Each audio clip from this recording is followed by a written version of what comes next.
Break के बाद एक बार फिर आपका स्वागत है सीएनबीसी आवाज के स्मॉल बिजनेस स्कूल में। सिडबी वेंचर्स का अजय कपूर और रिटेल एनालिस्ट सुशील डूंगरवाल हमारे साथ है। शुरू करते हैं इनसे चर्चा स्पाइकर की सक्सेस स्टोरी के बारे में।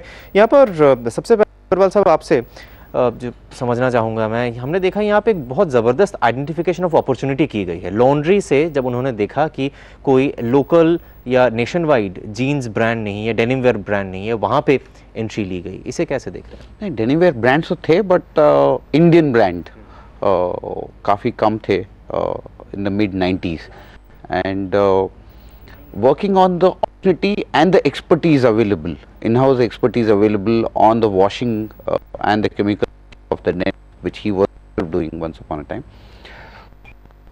एक brand में convert करना I think is a fantastic job done.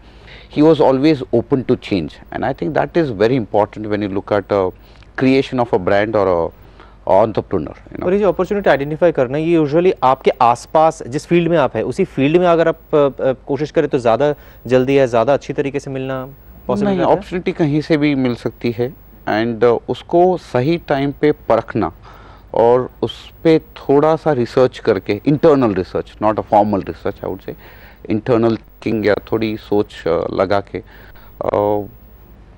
आगे बढ़ना सबसे इम्पोर्टेंट सही वक्त है। सही वक्त, यस, वक्त बहुत इम्पोर्टेंट है। यहाँ पे कहते हुए देखा कि इन्होंने जब शुरुआत की थी 90s में, तो इनके पास एक फिक्स्ड बिजनेस मॉडल, ये कितनी बड़ी खामी आपको दिखती है? और अभी उसके बाद उन्होंने जो स्टेप्स लिए उसे आप कैसे देख रहे हैं? क्या आप मानेंगे कि अभी जो जिस रास्ते पे जा रहे हैं ठीक जा रहे हैं? देखिए, मेरे ख्याल से जो समय की बात अभी की आपने, तो ये समय बहुत बड़ी चीज़ है क्योंकि अपॉर्चुनिटी जो है वो समय के साथ बदलती रहती है।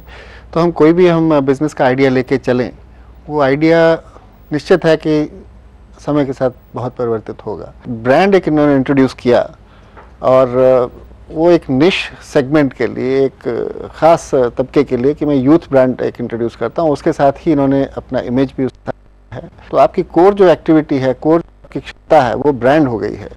तो आप उसका क्वालिटी कंट्रोल की मैन्युफैक्चरिंग आप चाहे भी कराइए, अच्छी मशीनों से कराइए। तो इन्होंने अगर जो दूसरे यूनिट्स को एक अवसर दिया, कई और यूनिट इन्होंने स्थापित करने में मदद की और कई और उनको भी एक तरह से मौका मिला और एंटरप्रेन्योर्स को उनके ऊपर रिलायंस हुई। और इसी तरह से मार्केटिंग में देखें तो बजाय अपने मार्केट का तजुर्बा अपना भुनाने की बजाय जो दूसरे लोग मार्केटिंग करना चाहते हैं और जो लोकल जिनके पास नॉलेज है हर एक जगह की, उनको अपना पार्टनर बनाना फ्रेंचाइजी के जरिए, तो इससे आप बड़ी तेज़ी से ग्रो कर सकते हैं। लेकिन आपके पास जब कोई आता है, आप क्या देखते हैं? अगर उसके पास बहुत साफ एक बिजनेस मॉडल नहीं है, लेकिन उसने एक बहुत अच्छी अपॉर्चुनिटी पकड़ ली है, आइडेंटिफाई कर लिया है, लेकिन बिजनेस मॉडल नहीं बना पा रहा है, क्या आप वहाँ पे उस पर पैसे लगाएंगे या एक बिजनेस मॉडल का साफ सुथरा सही बिजनेस मॉडल होने का बहुत ज़रूरी है?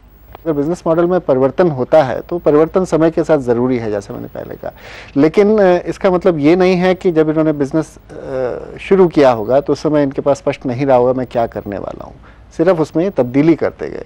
तो कोई हमारे पास आता है तो उसके पास स्पष्टता बहुत ज़रूरी है कि वो क्या अपॉर्चुनिटी देख रहा है और उस अपॉर्चुनिटी के पीछे जाने के लिए उसकी रणनीति क्या है। तो वो रणनीति बाद में गलत साबित होती है, सही साबित होती है। अगर वो व्यक्ति सही है, अगर उसके पास सही क्षमता है, उसने दिखाया है कि वो एक सही टीम बना सकता है, तो हम उसके साथ जाना पसंद करते हैं। डूंगरवाल साहब, यहाँ पे हमने जो देखा, इन्होंने डेनिम से शुरुआत की, उसके बाद बहुत सारे प्रोडक्ट्स इसके साथ जुड़ते गए। एक फ्लैगशिप प्रोडक्ट का होना कितना ज़रूरी है और साथ ही उसको भुनाकर डाइवर्सिफिकेशंस, इसका स्ट्रैटेजी क्या होना चाहिए? देखिए, again I think he went by the opportunity available.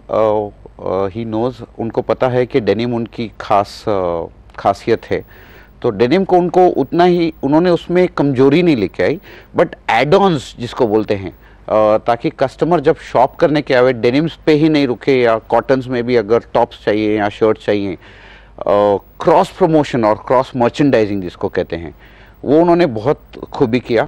And without diluting the brand image, that is very important. इन्होंने जो ब्रांड इमेज को कभी भी हिलाया नहीं और बढ़ा के रखा, और जो यूएसपी थी डेनिम्स, उसको भी ऐसे ही बरकरार रखा। लेकिन जैसे उन्होंने स्टाइल लैब नाम का एक कॉन्सेप्ट भी लॉन्च किया, जो सक्सेसफुल नहीं हुआ उतना, कहाँ हो गई?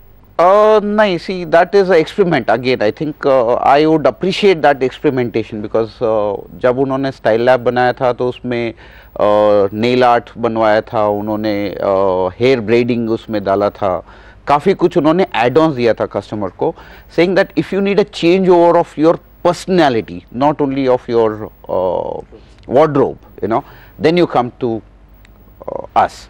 I think that was a very good concept. Okay, did not do well is a different thing, but I think his thought, what I'm liking is his thought of thinking new ideas, new ways of looking at things and experimenting. That is what you want.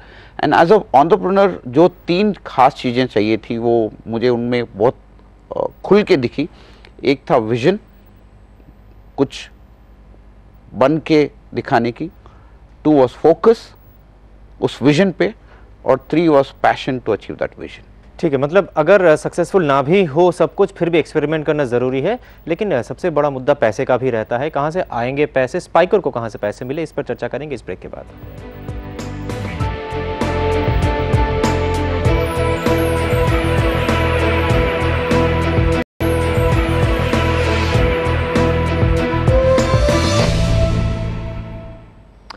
स्वागत है आपका एक बार फिर से small business school में. हमारे lesson को आगे बढ़ाएंगे हमारे एक्सपर्ट्स के साथ.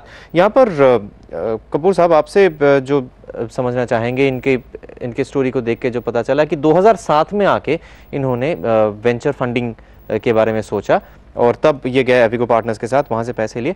बहुत देर करके गए, बहुत जल्द, इससे पहले जाना चाहिए था, या अगर इससे पहले जाते तो ट्रेड ऑफ्स क्या रहते हैं ऐसे एक अपॉर्चुनिटी में? एक ये रणनीति के तौर पे ही मेरे ख्याल से इन्होंने लिया है कि इससे पहले कि मैं पब्लिक इशू के लिए जाऊं, अपने कंपनी को मैं थोड़ा चमकाऊं, एक बाहर का पार्टनर मैं लूं, और जिससे कि मेरी जो इंटरनल जो वीकनेसेस हैं वो एक बाहर का पार्टनर आके उनके ऊपर काम कर सके, मेरे को ज़्यादा मजबूत बना सके, और दूसरा पब्लिक के लिए भी, पब्लिक इशू के लिए भी इसमें सेलेबिलिटी बढ़ती है. तो इस हिसाब से, टाइमिंग के हिसाब से 2 से 3 साल पहले, आईपीओ आने से पहले, एक बाहर के लेकिन छोटे कंपनी के लिए आइडियली फंड्स उठाना कहाँ से ठीक रहता है? कोऑपरेटिव से, बैंक से, वेंचर कैपिटलिस्ट से, कहाँ से पैसे उठाना सबसे बढ़िया आइडिया रह सकता है? मुझे लगता है कि मुझे सिर्फ कर्जा चाहिए, सिर्फ पैसा चाहिए, और मुझे एक पार्टनर की दरकार नहीं है. तो उसमें तो निश्चित रूप से सबसे जो अच्छा तरीका है वो बैंकों से लोन लेने का. वो कोऑपरेटिव बैंक से लेते हैं या आप सरकारी बैंक से लेते हैं, प्राइवेट सेक्टर बैंक से लेते हैं, वो इस पर निर्भर करता है कि क्योंकि आप छोटे बिजनेस हैं तो आपके नज़दीक कौन है, कौन आपकी स्टोरी को समझ सकता है, किसकी क्या शर्तें हैं, किन शर्तों पे देने को तैयार है. लेकिन जब आप इक्विटी के लिए जाते हैं, दरकार करते हैं, तो उस समय आपके पास सिर्फ पैसे की ही बात नहीं है कि मुझे पैसा उठाना है, बल्कि उस पैसे के साथ साथ मेरे को जो ग्रोथ के लिए जो सक्षम होना चाहिए. आज अगर हम देखें जिस फील्ड में स्पाइकर है, इस फील्ड में ब्रांड्स की भरमार है, तो इसके बीच में अपने ब्रांड को बनाने के लिए ये कितना कठिन काम है. और साथ ही इन्होंने कुछ चीज़ों का इस्तेमाल किया, जैसे आउटसोर्सिंग का भरपूर इस्तेमाल किया है, टेक्नोलॉजी का भरपूर इस्तेमाल किया है. इन स्ट्रैटेजीज कितनी कारगर हो सकती हैं?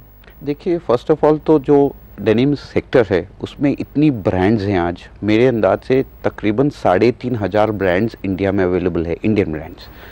उसमें से अगर स्पाइकर ने पहले 50 में भी अपना नाम बना लिया है तो I think that's a great achievement for a person who has achieve something like this. Secondly, outsourcing की आप बात कर रहे हो तो I think it was a right move again at the right time, so that he can focus more on marketing and creating the brand rather than getting into the manufacturing of it. But however, वहाँ पे भी उन्होंने quality control अपने पास रखा. आज भी quality control उनके पास है. I think so he is, I would say, a very smart entrepreneur जो अपनी खामियों को समझते हुए आगे बढ़ना बहुत अच्छी बात है.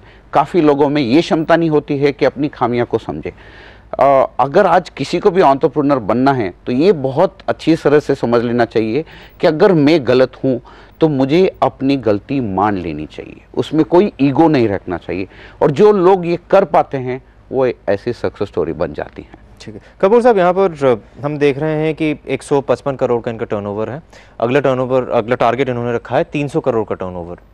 बहुत अग्रेसिव लगता है आपको ये, या अगर जिस साइज से जिस साइज में ये जा रहे हैं, चैलेंजेस क्या होंगी?